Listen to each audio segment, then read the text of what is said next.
It was a Wednesday. I remember because the county farmers market was always held midweek, and I'd just come back from selling fresh eggs, some bundles of carrots, and jars of my homemade peach preserves. The truck still smelled faintly of cedar mulch and hens. Scout, my old shepherd mix, jumped out first and darted toward the back pasture like he always did. But something stopped him. He froze. That dog's instincts had never failed me, not during our years together out in this land. I followed his stare past the fence, past the shed, past the open barn doors that still creaked in the breeze. And then I smelled it. A thick, greasy stench that hit me like a punch to the chest, burnt vegetation, charred earth, something petroleum-based. I dropped the egg crate right there in the dirt and jogged past the stable. My boots crunched against the gravel path, and I skidded to a halt at the edge of the field. My cornfield, the one I'd spent months nurturing from seed to shoulder-high green, was black. Not brown, not wilted. Black, charred, still smoking in places. Ash drifted on the breeze like snow catching on the sleeves of my denim shirt. Scout stood next to me, ears pulled back, tail low, growling low in his throat. I didn't say a word. I couldn't. My lungs had locked up, my heart pounding against my ribs like I was back in Iraq first tour when the convoy hit that roadside bomb. Only this time, the enemy wasn't foreign. It was home. I took a shaky step forward. The dry crunch beneath my boot wasn't straw. It was brittle, burnt husks. The irrigation line had melted into deformed, tangled snakes of plastic. The scarecrow I'd built with my son last fall lay face down in the dirt, his flannel shirt scorched through the back. I crouched, trying to feel the soil. Still warm, still reeking of accelerant. Someone had done this, intentionally. This wasn't a lightning strike. There hadn't been one cloud in the sky all week. No kids around here with fireworks, not this time of year. And even if by some miracle it had been an accident, why was the burn line so perfect, a clean rectangle? As if someone had mapped it. A precise surgical destruction. The sick thing was it didn't even surprise me. I'd seen it coming. The HOA had been after this land for nearly a year. Ever since they'd finished building their luxury clubhouse, down the hill, they'd claimed the road leading to it wasn't aesthetically aligned with their vision. That was their phrase. Aesthetically aligned. As if a family cornfield was some sort of visual crime. First it was letters in the mailbox, then violation notices for fence height. Then claims that my irrigation pump was causing excessive noise. Then the drone. That damn drone. It started hovering over my property every morning around 7:30, just as I was walking the rows. Sometimes, it would dip low, close enough for Scout to bark and chase it. I filed a complaint, of course, but nothing came of it. The HOA claimed it was surveying for foliage management, whatever the hell that meant. But this was no drone. This was destruction, targeted, violent, personal. I pulled out my phone, hands shaking, and took pictures. Every angle. Close-ups of the charred stems, the blackened rows, the weird metallic smell near the corner where the field met the trailhead. That smell wasn't just gasoline. It was some kind of accelerant. I'd been in enough oil field fires to know the difference. Then I called the fire department. It took them 20 minutes to get out here, too late, of course. The flames were long gone, the damage done. But I watched the crew chief's face when he walked the perimeter. Watched how he squinted at the burn line, the edges too clean to be natural. He crouched, ran his gloved fingers through the ash, sniffed the air. "Controlled ignition," he muttered. "You saying this was deliberate?" I asked. He didn't answer directly, just said, "Looks that way. I'll file a report." Then he radioed someone and started taking his own photos. Scout paced the edge of the field like a soldier guarding the perimeter. I stood in silence, arms crossed, rage simmering in my gut like a fuse. I could already hear Karen's voice in my head, HOA, President Karen Mallory. Blonde bob white Lexus clipboard that never left her side. The kind of woman who smiled through her teeth and wore perfume strong enough to kill a bee at 10 paces. She'd be calling this an unfortunate coincidence. Probably already prepping a HOA newsletter about wildfire awareness and community preparedness. But she didn't know me. Didn't know that this land wasn't just my home. It was my heritage. Didn't know that my grandfather had carved this valley from rock with his own hands. Didn't know that I had documentation. That I kept everything. Every deed. Every map. Every water rights agreement dating back to 1956. She didn't know that I still had the key to the upstream dam. The one the HOA probably never even noticed, tucked behind the ridge, hidden by time and brush. The one that controlled the very flow of the stream that ran behind their precious new homes. I looked toward the hills where the sun was starting to dip low. And I knew I wasn't going to take this lying down. Not this time. Not when they'd torched my land and walked away clean. They had no idea what they'd just lit. It didn't start with fire. Fires are the end of things. The final statement, the act that says, "You don't matter." No, this started with paper, with ink, with rules invented by people who'd never worked the land a day in their lives. The first violation notice came in a sky blue envelope, the kind they use for wedding invitations. Inside was a 3-paragraph letter from the Stone Lake Estates Homeowners Association, printed on thick cardstock with an embossed logo of an oak tree that hadn't stood in this valley for 50 years.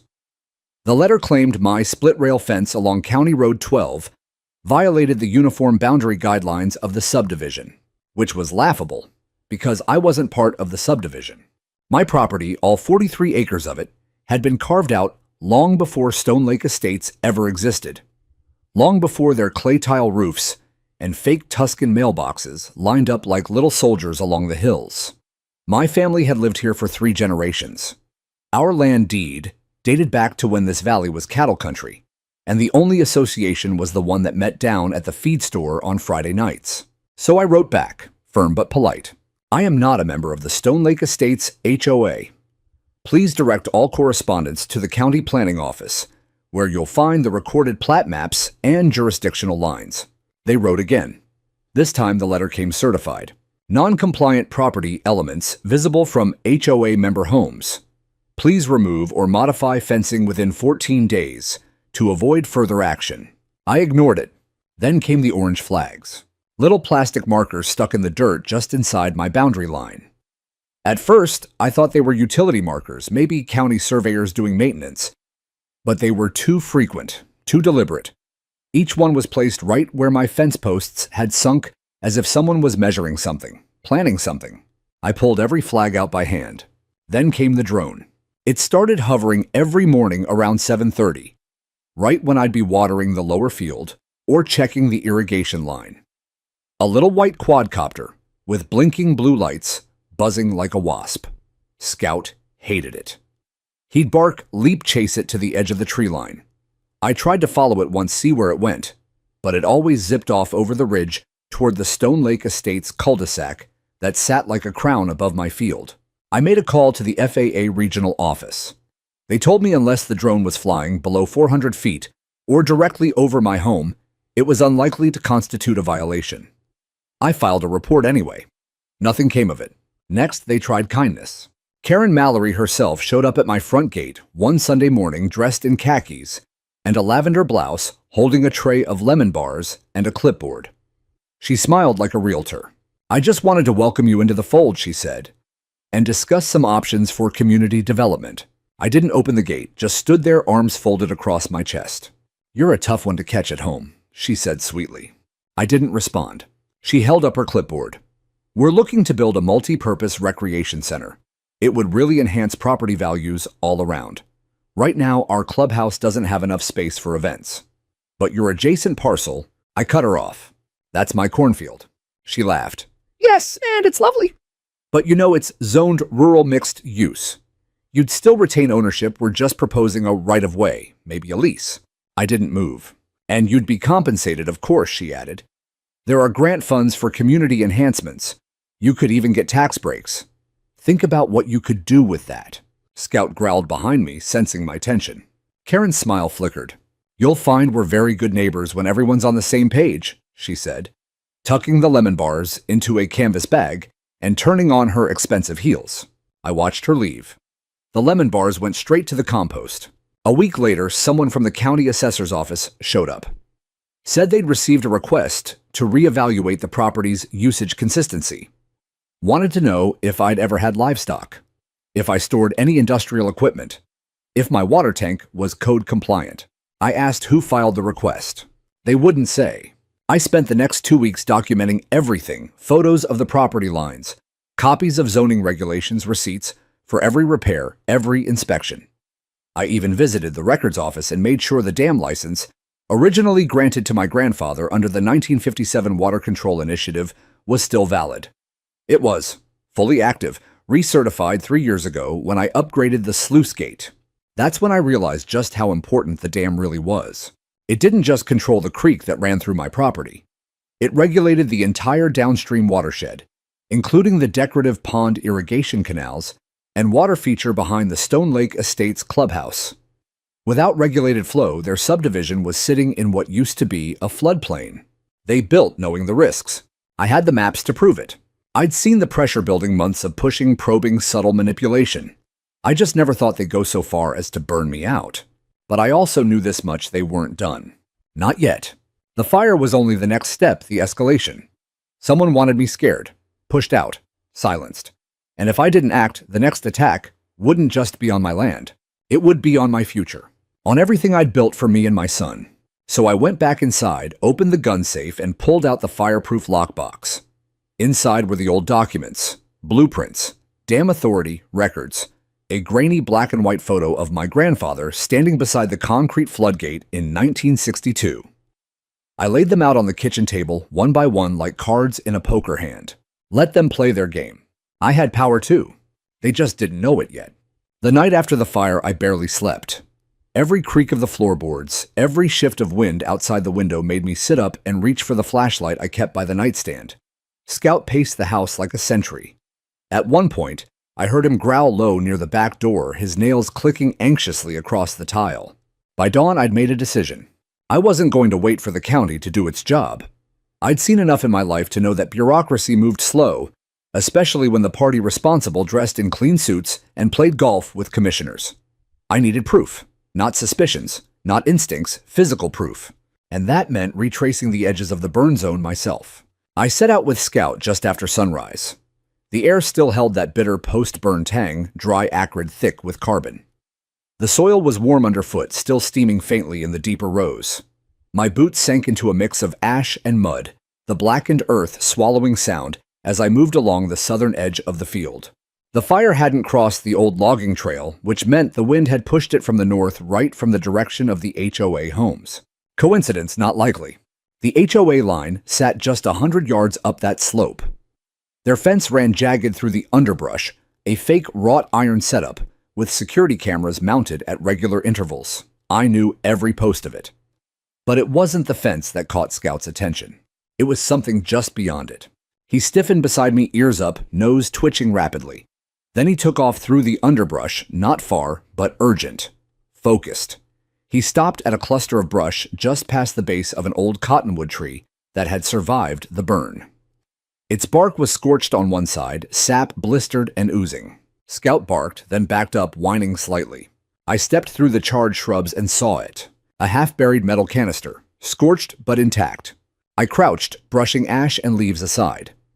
The thing was heavy, maybe 20 pounds, painted green underneath the soot. There was a label melted halfway off, and beneath it a trace of something metallic and red. My fingers trembled as I rotated it. The serial label was heat-warped, but still readable. Property of Emerald Spray Solutions, Unit 77. I froze. Emerald Spray Solutions was the landscaping contractor used exclusively by the Stone Lake Estates HOA. I knew because they had the gall to send one of their reps to my house last year, trying to get me to sign up for brush mitigation. I'd sent them away with a polite but firm, "No thank you." I didn't need corporate fertilizers or leaf blowers on my land. And now here, one of their canisters was buried just off the fire line. I marked the location with an orange bandana tied around a branch. Then Scout kept going. 20 feet further, he found another one, this time partially melted, the cap blown off. Inside was a viscous black residue. I didn't have a lab, but I'd seen enough flamethrowers in the Army to know when something had been used for ignition. Whoever lit that fire didn't just pour gas and strike a match. They used professional accelerants. They knew exactly what they were doing. I spent the next hour cataloging every scrap I could find. Melted plastic tubing, a torn glove with a logo that matched Emerald Sprays, even a crumpled invoice tucked under a rock, water-damaged but legible for vegetation control prep. Dated 4 days before the fire. Addressed to Stone Lake Estates HOA. Signed KM. Karen Mallory.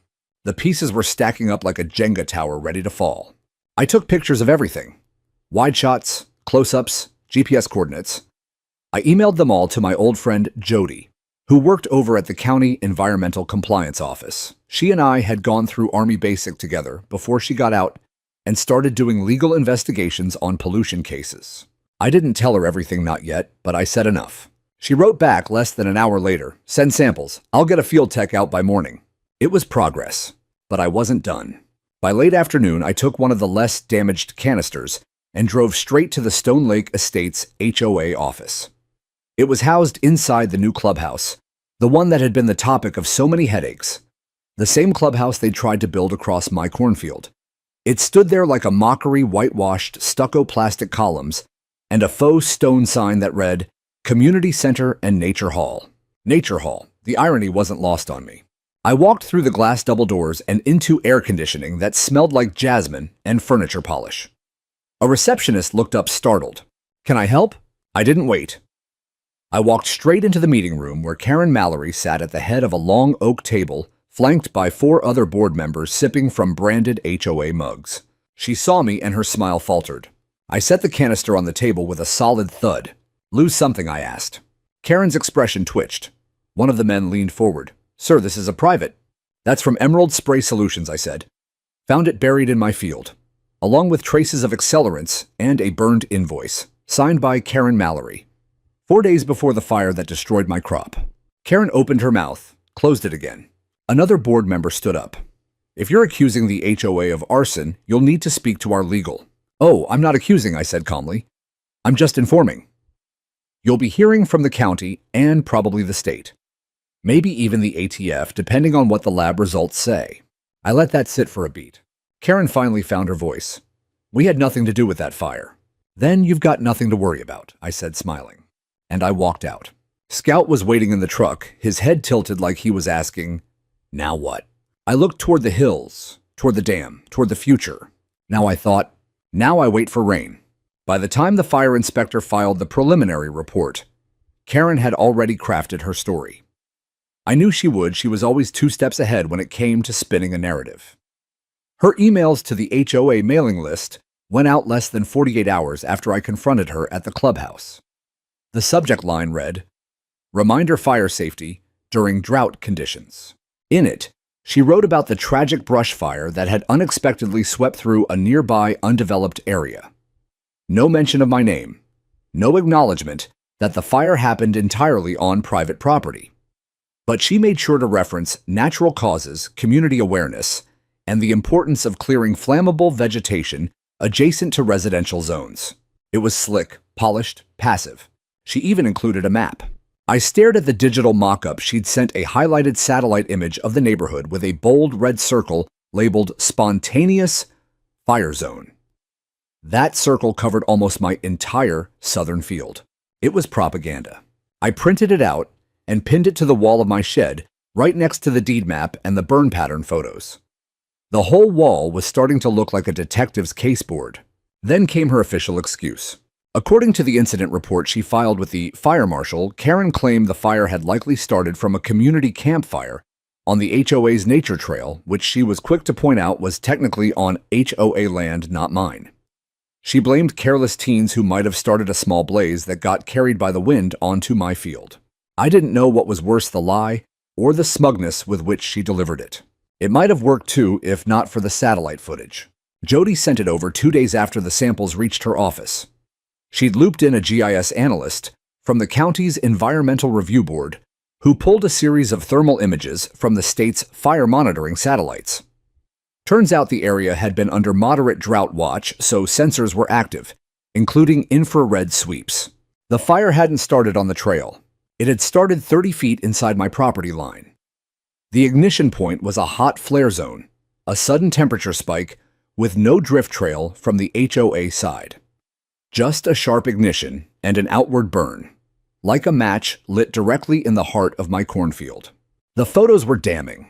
Jody also confirmed trace elements of magnesium nitrate and diesel-based accelerants in the soil samples. Both were common in landscaping fuel mixes, especially the kind used in controlled brush clearing. "I can't prove who lit it," she said over the phone, "but I can tell you this wasn't an accident. And it damn sure didn't start on any trail." I saved the call recording, just in case. That night, I emailed the HOA board directly. I attached the satellite photos, the soil analysis, the coordinates, the invoice from Emerald Spray Solutions with Karen's initials. I didn't write a single word in the body of the email, just attached everything and signed it. "Let's see how spontaneous this looks to your insurance company, JT." They didn't reply. But something changed. The next morning, 2 HOA board members resigned. Quietly. No big announcement, no town hall meeting. Just a brief line on the community website under board updates. That same day, I caught a landscaping crew loading equipment into a van behind the clubhouse. It wasn't Emerald Spray, it was a different company. The HOA had swapped vendors overnight. Guilt moves fast when it's exposed. But Karen didn't flinch. Not publicly. Instead, she doubled down. She filed for a cease and desist. Claimed that I was harassing the board, stalking their meetings, and interfering with community operations. Her lawyer sent me a formal letter stating that I had no standing to engage in HOA business and was hereby barred from entering any HOA-owned or maintained facilities. It was laughable and legally baseless. I wasn't on their land. They were the ones who crossed the line literally and figuratively. I could have ignored it, but I didn't. I responded with my own notice. I attached the surveyor's map showing the original property lines, highlighted the area where their clubhouse drainage pipe had been installed 3 feet inside my boundary. I cited the easement abuse clause in the county's Rural Development Code and included a quote from a land use attorney I'd consulted just the week before. Then I dropped the real hammer, a scanned copy of the 1957 flood control deed, the one that named me by bloodline, and by transfer as the legal controller of the upstream dam, reservoir, and outflow systems that fed the entire Stone Lake Estates water system. Karen didn't know it yet, but her sparkling HOA kingdom was downstream of everything I managed. And there was a drought clause.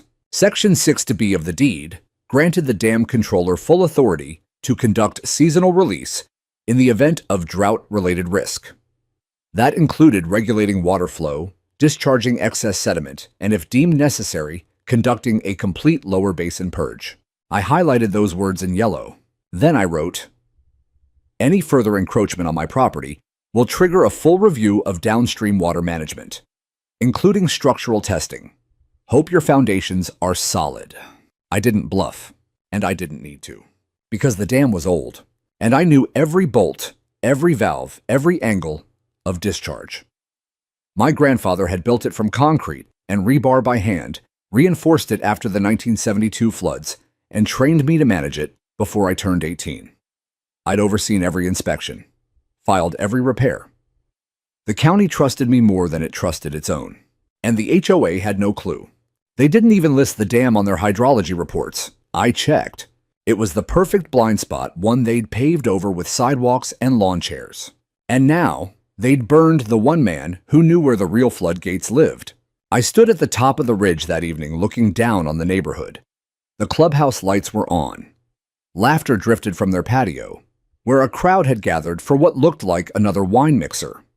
I watched the glow of tiki torches flickering near the edge of the HOA's decorative pond, the one fed by my stream. I looked at Scout. "Not yet," I said.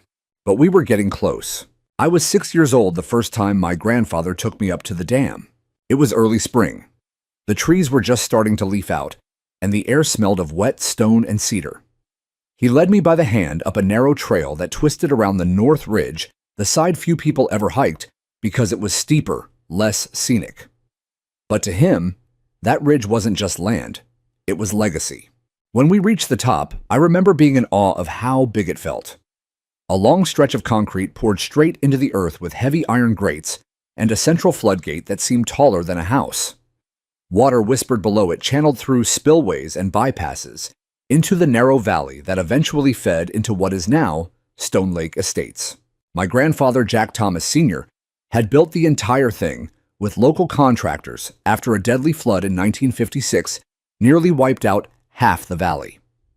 The county hadn't had the money back then, so he stepped up, paid for the work himself, coordinated with engineers, and negotiated a deed with the water board that made him and his heirs the legal stewards of the structure. Water's a gift, he told me, placing my hand on the warm concrete. But if you don't respect it, it'll remind you who's in charge. I never forgot that. Even now, decades later, the dam still stood like a sleeping giant, carved into the landscape like a scar with purpose.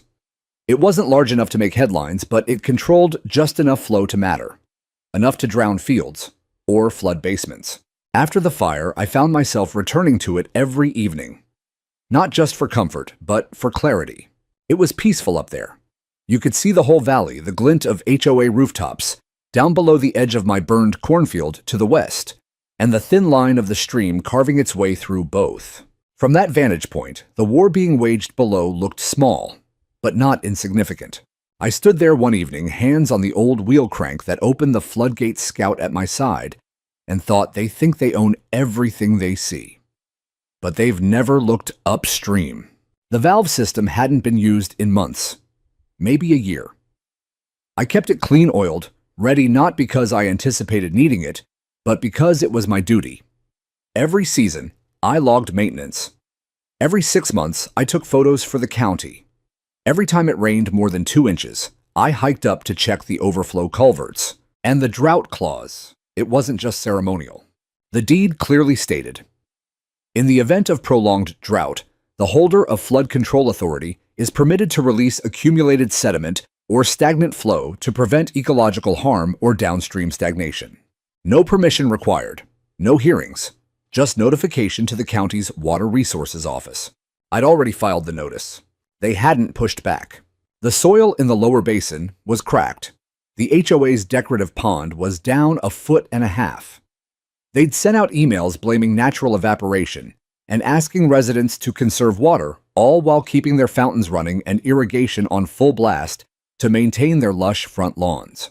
Karen had even gone on the local HOA podcast, boasting about their advanced retention systems and eco-friendly water cycle controls. She didn't realize their cycle began with me, so I got to work. I cleared the debris along the eastern spillway, re-tightened the upper gate flange, marked the waterline with stakes every 20 feet. Then I unlocked the main gear housing and tested the crank, listening to the deep metallic groan echo through the canyon like a warning. It still worked. That night, I pulled the old dam ledger from my filing cabinet, a thick leather-bound book with water stains, and notes in my grandfather's looping script. Every rainfall total, every seasonal release. Every time the county needed help with flow control, it was logged here. And near the end, on a yellowing page marked contingency planning, was a phrase I hadn't noticed before. If they ever forget who protects them, remind them where the river sleeps. I stared at that line for a long time. It wasn't vengeance, it was stewardship. But stewardship included setting boundaries, and the HOA had crossed every one of mine. The day after I reviewed the ledger, I drove into town to meet with an old friend, Marcus Dell, a retired civil engineer who used to oversee small dam inspections for the state. We hadn't talked in a few years, but when I told him what was happening, he agreed to come out and take a look. He spent an hour walking the site, running basic pressure calculations and eyeballing sediment levels. At the end, he stood by the main gate, wiped sweat from his neck, and said, "You could open this tomorrow, under the clause. Not a damn thing illegal about it. What about the downstream risk? Minimal. Worst case, some backyard sheds get soggy. They built too close to the watershed anyway. I warned them 5 years ago. They ignored it." I nodded. He hesitated before leaving. "You sure you want to do this, JT? I mean, once you release, even if it's legal." They burned my field, Marcus. He looked at me for a long second, then nodded. "Call me if you need help cranking the gate." Later that night, I sat on the porch with a tumbler of bourbon and watched the sky shift from indigo to black. The stars were clear, sharp, silent. Scout lay by my boots, snoring softly. My mind replayed the months of warnings. The flags, the drones, the fake inspection, Karen and her lemon bars, the fire, the silence that followed. They thought they could erase me, replace my field with their pool deck. But the dam was still mine. And if they wouldn't respect the land, they'd have to learn to respect the water. Soon. Very soon. By the next morning, the decision was made. Not out of anger, though God knows I had enough of that to spare, but out of duty. The dam's maintenance clause required periodic inspection and release. That was my right. My obligation. And this time, it would serve as both an environmental necessity and a lesson in cause and effect. I started with the paperwork. I filled out the Notice of Controlled Water Release Form Section 6B under Drought Mitigation. It wasn't a request, it was a declaration. The law was written back in the 1950s, back when rural infrastructure depended on individual stewards instead of bureaucracies. The form was short, 2 pages handwritten, and I faxed it to the County Water Resources Office before sunrise. Then, for good measure, I emailed a copy to 3 departments: Environmental, Compliance, Fire Control, and the County Commissioner's Office. The subject line was simple: Scheduled Dam Flow Adjustment, Stone Lake Watershed. That was all it took. I'd done my part. Scout and I drove up to the dam after breakfast. The metal gear housing caught the early light glinting pale gold against the mountain face. I checked the pressure gauge. Levels were just at the safe line, the kind of pressure that, when released, gradually would travel slow and steady down the valley enough to fill the lower stream purge sediment and freshen the lake basin behind the HOA clubhouse. It would have been a gift if they'd seen it that way. But gifts have consequences. I walked the perimeter, taking photographs and notes. Standard procedure. Document everything. My grandfather's voice echoed in my head. Always keep records, son. Paper is armor. Back at the house, I spent the rest of the day checking the lower basin's conditions, marking stream junctions, clearing the drainage ditch that ran along the northern boundary. The HOA had no idea the natural drainage channel they'd paved over for their walking path used to serve as the overflow line. It was all ornamental now, a curved concrete feature with solar lanterns and wildflowers. Pretty. Fragile. That evening, my phone buzzed. It was Jody.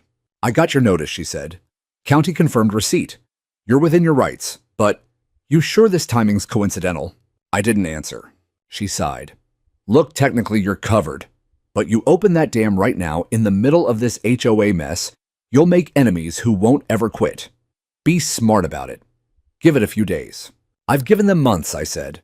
Silence. "Then fine. Just log everything. Every email, every meter reading, every drop. Don't let them twist it." Already on it. That night I couldn't sleep. The sound of wind through the burned field felt like whispers. Scout stayed close, his head resting on my boot, as if he sensed the heaviness in my chest. I wasn't afraid of retaliation anymore. I was afraid of what I might do with the power I had, because power, like water, doesn't forgive misuse. The next morning, I drove into town to meet with a man named David Romero, the county hydrologist who oversaw regional water distribution. He was younger than me by at least 15 years, but sharp as a tack. When I walked into his office, he already had the dam file open on his desk. "Mr. Thomas," he said, standing to shake my hand. "I've heard of you. You've been maintaining that old structure up there for decades, haven't you?" "Trying my best." He smiled. "You know, my grandfather told me about the '72 flood. Said your family saved half the valley." I nodded. "We did what we had to." He leaned back. "So you're planning a drought release?" "Yep, within a few days." He glanced at the maps. "Shouldn't be an issue. Flow rate's modest. You'll actually help downstream filtration. But you might want to notify the homeowners group Stone Lake Estates. We've had complaints from them before when sediment flowed into their pond." I almost laughed. "They've already been notified, in their own way." Romero didn't pry. "Smart man." "You know, there's an irony to all this," he said, rolling up the maps. "That HOA built their entire subdivision right inside an old floodplain. It's not if it floods, it's when. Their engineers knew that. Then maybe it's time they remembered." Back home, I walked the property line again. My boots crunched on the brittle ash. In the distance, I could see HOA workers spraying green dye over the scorched hill near my fence, hydro-seeding they called it. Reclaiming aesthetics, covering scars with paint. Karen stood nearby in her sun hat and pastel sweater, barking orders. She noticed me watching and waved. A small, smug wave. I didn't wave back. Instead, I called the fire marshal's office. The investigation into the burn was still pending, they said. No arrests, no suspects, no progress. So I called the Department of Natural Resources next. Left another message. And then I waited. 3 days passed. No callbacks, no apologies, no restitution. But I did get one thing. An HOA newsletter slid into my mailbox by hand. The headline read, "Stone Lake Estates Clubhouse reopening celebration. Pool party this Saturday. It listed food trucks, live music, and a ribbon-cutting ceremony for the new community pool and recreation zone. I scanned the fine print, and there it was. Located on the newly expanded South Parcel. The South Parcel, my field. They'd extended the property line, on paper, quietly. Probably bribed a surveyor to fudge the map. That was the final insult. Scout growled when I crumpled the newsletter and threw it into the fire pit. I stared into the flames until the paper curled to ash. Then I went inside, opened the old file cabinet, and took out the damn keys. Heavy steel cold to the touch. They jingled softly in my hand like an echo of everything my grandfather warned me about. You respect water, he'd said, because once it moves, you don't get to call it back. I slid the keys into my pocket. Tomorrow was Saturday. They wanted a celebration. They'd get one. Saturday came in warm and dry, the kind of late summer heat that made the hills shimmer and the air taste of dust and ozone. From the ridge, I could already hear the music laughter, the hollow plunk of beach balls hitting pool water, even the distant clink of glasses. They'd set up a tent near the clubhouse white canvas strung with pink and gold streamers, and beneath it a folding table stacked with cupcakes and charcuterie boards. Karen, of course, was front and center. I saw her in a lemon-yellow sundress and oversized sunglasses, shaking hands with the HOA treasurer, and posing for pictures next to a ribboned sign that read, South Parcel Pool Zone, Grand Opening. They were celebrating on my ashes. Literally. The field where the corn used to stand, where my son and I had worked in the mornings before school, pulling weeds, turning soil, had been flattened, cleared, and paved over with stamped concrete. A shallow retaining wall separated it from the stream's edge. It was all engineered to look natural. But I knew better. They had built a celebration ground on stolen dirt. And today they danced. I stayed on the ridge until about 11, watching them from behind a patch of scrub pines, the damn keys, warm in my pocket. Scout sat beside me. His ears perked his eyes, never leaving the crowd. I hadn't told him anything, but I think he understood. Dogs know when something is about to change. I took a final photograph with my phone time-stamped geotagged, showing the party in full swing. It would prove later that I didn't act recklessly, that the neighborhood was warned, that my release was within legal limits. Then I turned to the dam. The process took nearly 30 minutes. I opened the inspection valve first to ease pressure, then unlatched the main wheel housing and began to crank. Slowly, carefully. The metal groaned, then creaked, then opened with a hiss of pent-up force. A deep rolling current began to surge forward. It started like a whisper, just a trickle through the sluice channel. But as I adjusted the elevation gate, the flow widened, deepened, thickened into something undeniable. A low roar echoed off the canyon walls. Scout stepped back instinctively. Water finally free. I monitored the flow for another 10 minutes, watching the pressure gauges logging the numbers. The velocity was within regulation. Everything was recorded. At exactly 11:42 a.m., I sent a final email to the County Water Resources Office. One flow initiated under drought, Clause 6B. Volume 2, 300 gallons per minute. Estimated duration, 4 hours. Discharge within acceptable sediment levels. Photos and field log attached. JT. Then I sat back and waited. By 1:15 p.m., the lower basin had begun to swell.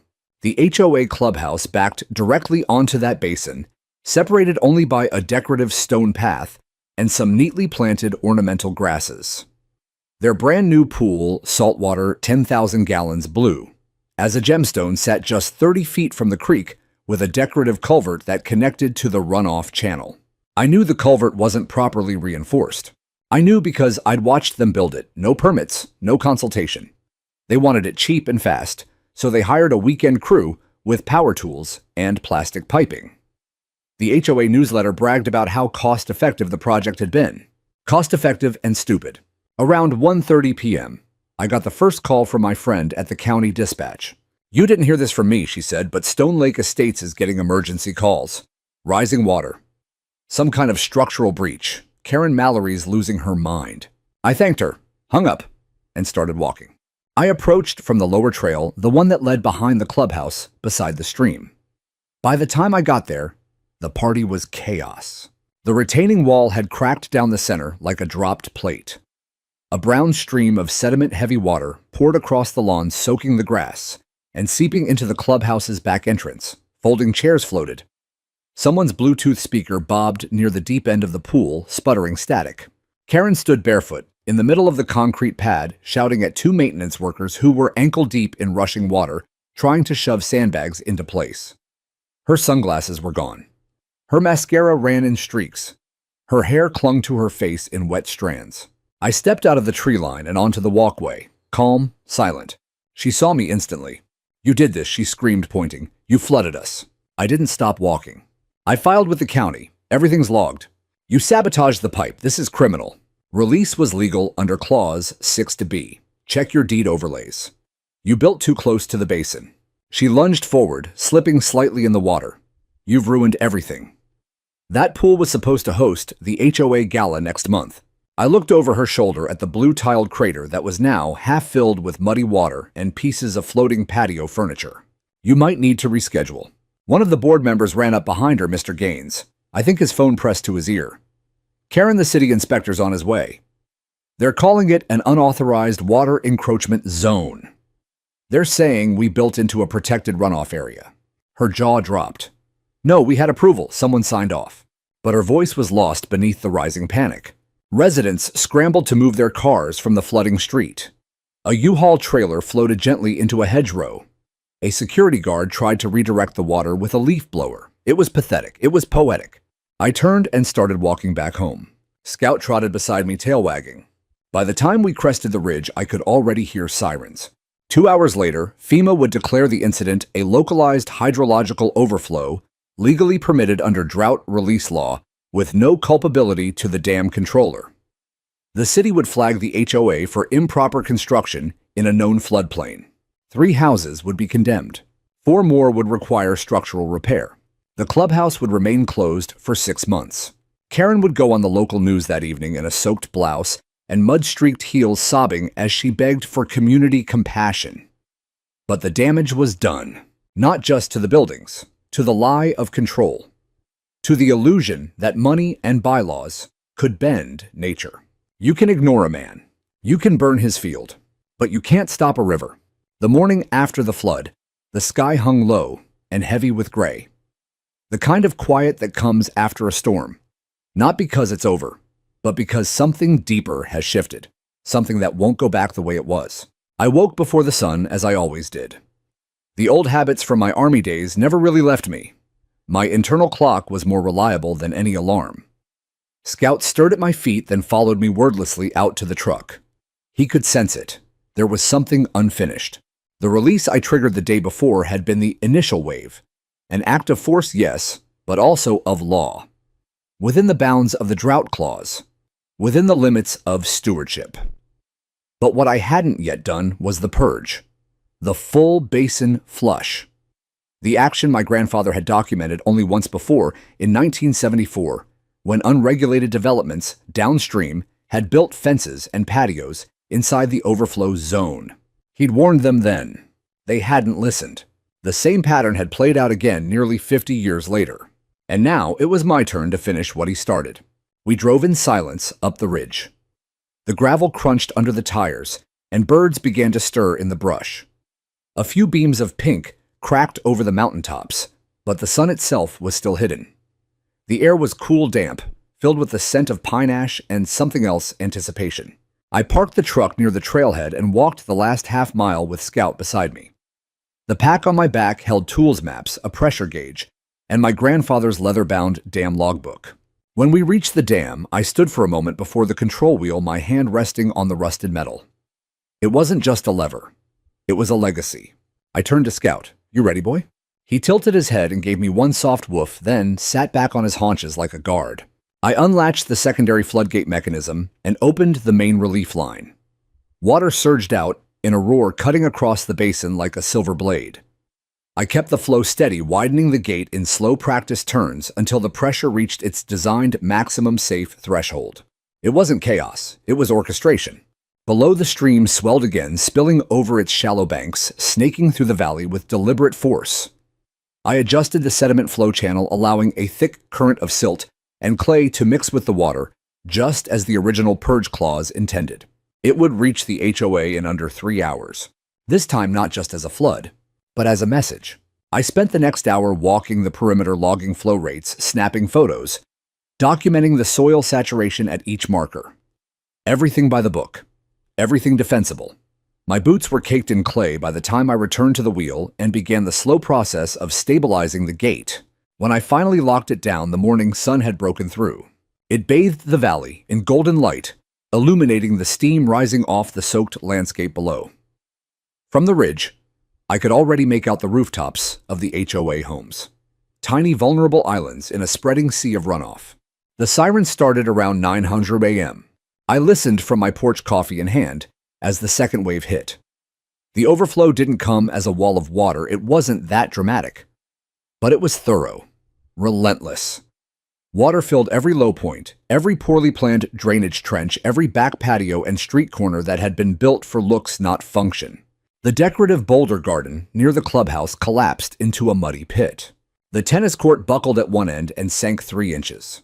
And the pool, oh, the pool. What little had been cleaned out from the previous day was now a milky stew of sediment and algae, its filter systems choked beyond repair. Karen called me at 9:43 a.m.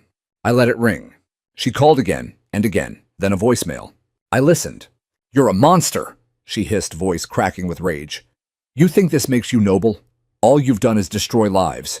You'll be sued. You'll lose everything." I replayed it twice, then deleted it. Because I wasn't afraid of Karen Mallory. Not anymore. At 10:15 a.m., I got an email from Jody. "On county has closed the case. All flood releases deemed lawful. HOA under review for unpermitted construction and violation of floodplain ordinances. Also, FYI, someone from Channel 9 wants to interview you." I didn't respond. I didn't need a spotlight. I already had my justice. Around noon, a black SUV pulled up to my front gate. 2 men stepped out, one from the county planning department, the other from FEMA. They introduced themselves, polite, deferential. Told me they were there to inspect the impact zone, verify structural damages, confirm permit history. Just routine, they assured me. "We've seen this before. Same pattern HOAs build on bad ground. Ignore natural flow paths, then cry foul when water does what it's always done." They asked if they could see the dam. I walked them up myself. Along the way, I explained the system, the history, the logs. They asked questions, took notes. One of them even chuckled. "This is probably the most well-maintained rural dam I've ever seen," he said. "Frankly, more care here than half our municipal structures." When we reached the control wheel, I handed them a copy of the original deed. Highlighted in yellow were the clauses my grandfather had insisted on including, wording that had outlived him and protected me. They read it in silence. "This is airtight," one finally said. I nodded. "I've spent my life making sure of it." By 3 p.m., the HOA website went down. By 4 p.m., 3 news vans were parked outside the subdivision gate. By sunset, Karen's husband had taken down the HOA president sign from their front lawn. I didn't celebrate. I didn't gloat. I sat on the porch, scout at my feet, and watched the water settle. The stream found its rhythm again, narrower now, but cleaner, quieter. The land was breathing, and for the first time in a long while, so was I. By the time FEMA rolled into Stone Lake Estates, the residents were already turning on each other. The neighborhood, once a prideful enclave of pristine lawns and rigid uniformity, had become a soggy maze of tarps, sump pumps, and angry whispers over fences. Sandbags lined doorways. Mud streaked across once manicured driveways. HOA emails flew like confetti, accusations, deflections, finger-pointing. And in the eye of the storm stood Karen Mallory. The day FEMA came, she was standing outside the clubhouse in a pair of designer rain boots and a white blouse that clung to her skin from the morning's rainfall. She was shouting into a phone, gesturing wildly toward the pool area, where a team of inspectors in navy jackets were measuring flood lines and photographing cracks in the retaining wall. I watched it all from the ridge. Scout sat beside me, calm as ever, as the silver government SUVs pulled up and the agents fanned out. One of them carried a clipboard stacked with legal forms. Another held a ground sensor that beeped steadily as he passed the back of the clubhouse, scanning for structural instability. Karen marched straight up to them. "I want this declared a disaster zone," she barked, her voice audible even from my perch. This was targeted. That man up the hill, he weaponized the dam against us. The FEMA agent didn't even flinch. Ma'am, he said evenly, we've reviewed the hydrology logs. The release was authorized under county drought mitigation. There is no evidence of tampering. The structures you're referencing were built inside a known floodplain. That floodplain hasn't flooded in decades. That's why it's called a floodplain. It floods when it's due. Karen's jaw dropped, stunned into silence by the bluntness of it.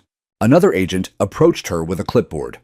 We'll need signatures for property impact assessments and access to the clubhouse basement. I am the HOA president, she hissed. You don't need access.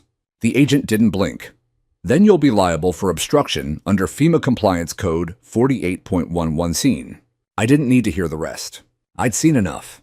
I made my way down the ridge, slowly taking the long trail that looped around the east side. It led directly to the main entry road where the press had now gathered. News vans, local reporters, even a drone buzzing overhead, trying to capture aerial footage of the partially flooded neighborhood. As I reached the trailhead, I heard my name. Mr. Thomas J.T. Thomas. A young reporter hustled up beside me, mic in hand, a cameraman jogging to keep up. I'm Sarah Blake, KTLN News. We've heard reports that you're the legal controller of the dam upstream. Can you comment on the flooding event? I paused. I followed the law, I said simply. Every release was logged, filed, and executed within the conditions of the 1957 flood control deed. But the damage, they built on a floodplain. I didn't send the water. Gravity did. She opened her mouth to say more, but I raised a hand. If you want the full story, I said, start with the fire that burned my cornfield. Ask Karen Mallory about Emerald Spray Solutions. Ask her why there's an invoice for vegetation clearing dated 4 days before the fire. Ask her why the HOA built a recreational facility on land they didn't own. That shut her up. A few feet away, another group of residents had gathered, some of them barefoot, water-stained towels around their shoulders, others holding phones and muttering quietly. I recognized a few of them. The ones who used to glare at me when I drove past in my mud-caked truck. The ones who once filed complaints about unsightly farm equipment parked too close to their sightlines. Now they watched me with a different expression. One woman, middle-aged, still in a soaked tennis outfit, stepped forward. You really had control of that dam, she asked. I nodded. Why didn't anyone know? I shrugged. Maybe you were too busy telling me my mailbox was rustic. She flinched, but didn't argue. Behind her, a younger man shook his head. They never told us. The HOA never said we were on a floodplain. They said this was premium land, safe, protected. I looked him in the eye. Paper's one thing, terrain's another. That night, Channel 9 ran a segment titled Osho, When Water Fights Back, HOA Flooded After Dispute with Landowner. They aired drone footage of the damaged clubhouse interviews with disgruntled residents, and most damning, a copy of my dam deed blown up on screen with highlighted clauses. The final shot was of Karen storming away from a FEMA agent, screaming about entrapment. She resigned the next day. Officially, the HOA called it a personal leave of absence, but the truth was clear: she'd been forced out. The board restructured. Lawsuits were filed. Insurance claims were denied under the clause unpermitted development in known risk zones. That phrase became the death knell of their pristine neighborhood's image. And me, I got a letter from the county. It wasn't an apology. Governments don't write those. But it was acknowledgement. They offered me a seat on the Watershed Advisory Council. A token gesture, maybe. Or maybe they finally understood the value of someone who actually knew how the land breathed. I declined. I'd done my part. I wasn't looking for power, just peace. Scout and I walked the property that evening. The lower fields were already recovering silt-rich soil, perfect for fall planting. The fire line was now green with weeds and wildflowers. The land was healing, and so was I. Fall came early that year. By the end of September, the mornings carried a soft chill, the kind that made you breathe a little deeper and sip your coffee a little slower. The field, my field, was no longer a scarred wound. Green had returned tentative at first, like a child afraid to step into a room that had seen too much pain. But then, it flourished. What once was ash was now layered with new life. I planted cover crops, ryegrass, clover, a few strips of buckwheat, not just to nourish the soil, but to honor it. My grandfather always said, you feed the ground first and it will feed you forever. It felt like the land needed time to forgive what had been done to it. So did I. The HOA never rebuilt the pool. The clubhouse sat half-closed for months, its back foundation still under inspection. The decorative pond dried up entirely after sediment choked the culverts. Without it, their irrigation system failed and lawns began to yellow. Some homeowners left, some stayed whispering grievances over mailboxes or posting angry Facebook updates about mismanagement and board betrayal. But there was no more HOA pride, no more newsletters, no more Karen. After her resignation, she sold her house and vanished without a farewell. Rumor had it she moved to a gated community 2 counties over, a place where I imagined she'd once again try to bend the land to her will. She'd learn eventually, or she wouldn't. Not my concern. The real victory wasn't in her downfall. It was in the quiet, in the space her absence left behind. I remember one evening a few weeks after the FEMA report had officially cleared me of any wrongdoing. I stood at the edge of my property as the sun dipped low behind the hills. A man and his teenage son stood just past the old oak that marked the former HOA boundary. They didn't approach at first, just stood there. Then the man raised a hand. "Mr. Thomas," he called. I nodded, unsure what was coming next. I just wanted to say, "I'm sorry." For what I asked voice even. He looked embarrassed, shifting his weight. "We believed them, Karen. The HOA. We thought you were the problem, but now..." He looked back at the neighborhood where construction crews were still digging out a mold-infected basement. "We see who really was." I nodded again. Not to dismiss him, but to let him know I'd heard. That was enough. Scout trotted up beside me and leaned gently against my leg. The man's son bent down to pet him. "Cool dog," he said quietly. "Yeah," I replied, "he's good company." They walked away after that. No fanfare, no grand gesture, just a small crack in the wall that had divided us. And for me, that was more meaningful than any lawsuit or county hearing. Revenge had never been the goal. Restoration was. In November, I harvested the ryegrass and tilled the field under. The soil was rich, dark, fragrant, more alive than it had been in years. With the extra sediment from the purge and the charred remains of last season's stalks now integrated into the earth, I knew next spring would be something special. The dam stayed quiet. I checked it weekly, oiled the gears, ran my tests, but the floodgates remained closed. There was no need to remind them anymore. They remembered. Sometimes I'd find kids from the neighborhood walking the trails near the ridge. The same kids whose parents once voted to fine me for visual obstruction now used my land as a path to the overlook. I never chased them off. I even built a new bench beneath the sycamore tree, at the top facing the valley. No plaques, no signs, just peace. One crisp morning, near the year's end, I found something wedged in my mailbox. No postage, no return address. It was a simple white envelope. Inside a folded piece of paper, handwritten. "Well, thank you for protecting what they didn't understand. You were right to hold the line." No signature, just that. I didn't recognize the handwriting, but I didn't need to. I folded the note and tucked it into the back of my grandfather's dam logbook, right next to the final entry he ever made. Legacy means doing what's right even when no one thanks you. That evening, I made a pot of chili, poured myself a glass of bourbon, and sat out on the porch with Scout.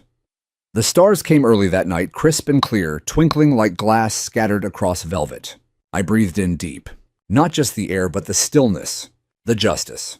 The silence that only comes after a fight truly ends. It wasn't about winning. It was about surviving with your soul intact. The corn would grow again. The stream would flow. And as long as I was here, the land would always be defended. Because some people build fences. Others build floodgates. And some of us, we hold the keys.